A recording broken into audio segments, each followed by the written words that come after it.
কিভাবে ফটোশপে আপনি image open করবেন, এছাড়াও ব্রিজ এবং মিনি ব্রিজ সম্পর্কেও আলোচনা করব। আর হ্যাঁ, অবশ্যই আমার টিউটোরিয়ালগুলো বিগিনার লেভেল থেকে শুরু, ধীরে ধীরে অ্যাডভান্স লেভেলে যাব। তো চলুন শুরু করা যাক। কিভাবে আপনি ফটোশপে ইমেজ ওপেন করবেন তার অনেকগুলো পদ্ধতি রয়েছে। অন্যতম একটি হলো ফাইল মেনুতে গিয়ে আপনি এখানে ওপেন মেনুতে ক্লিক করে আপনি আপনার প্রয়োজনীয় ছবিটি ডাবল ক্লিকের মাধ্যমে ওপেন করতে পারেন।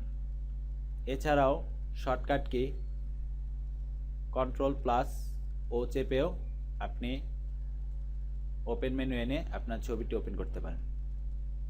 এক্ষেত্রে একটা কথা বলে রাখি, ফটোশপে আপনি যখন কাজ করবেন অবশ্যই শর্টকাট কিগুলো মনে রাখার চেষ্টা করবেন। শর্টকাট কি মনে রাখার ক্ষেত্রে সবচেয়ে বড় সুবিধা হলো আপনি যখন ফটোশপে কাজ করবেন অনেক দ্রুত আপনি আপনার কমান্ডগুলো ইউজ করতে পারবেন। সো প্রথম থেকেই আপনি চেষ্টা করবেন ফটোশপের শর্টকাট কিগুলো মনে রাখার। হ্যাঁ, যা বলছিলাম, এখান থেকে আপনি ওপেন মেনু বা কন্ট্রোল+ও চেপে আপনি আপনার ইমেজটি ওপেন করতে পারেন। এছাড়াও আরেকটি অপশন রয়েছে, তা হচ্ছে browse in bridge. Shortcut key হচ্ছে Alt+Ctrl+O। এখানে ক্লিক করার পরে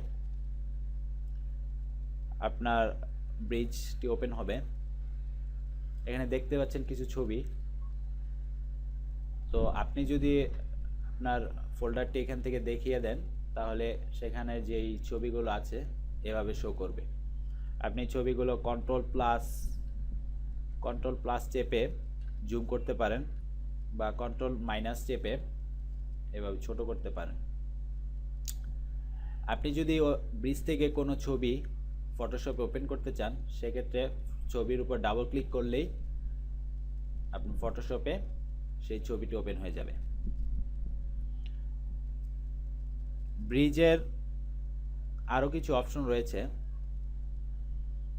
যেহেতু এটা বিগিনার লেভেল সেহেতু সেই বিষয়ের দিকে আমি আর যাচ্ছি না। আপনি এই আইকনে ক্লিক করে রিটার্ন টু ফটোশপ, অর্থাৎ ওই আইকনে ক্লিক করার পরে আপনি আপনার ফটোশপ সফটওয়্যারে ফিরে আসবেন।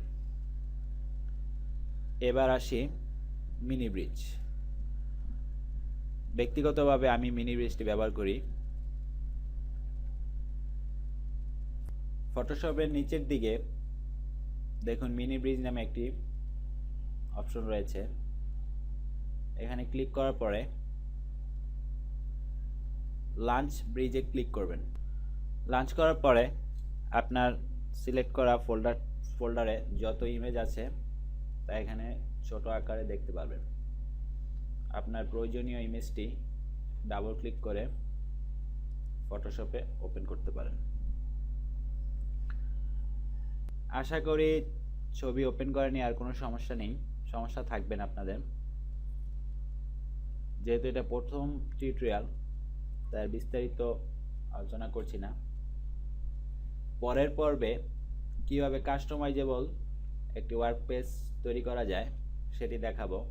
অর্থাৎ আপনাদের ফটোশপ সফটওয়্যারে বাই ডিফল্ট এসেনশিয়াল এই ওয়ার্ক স্পেসটি ওপেন করা আছে।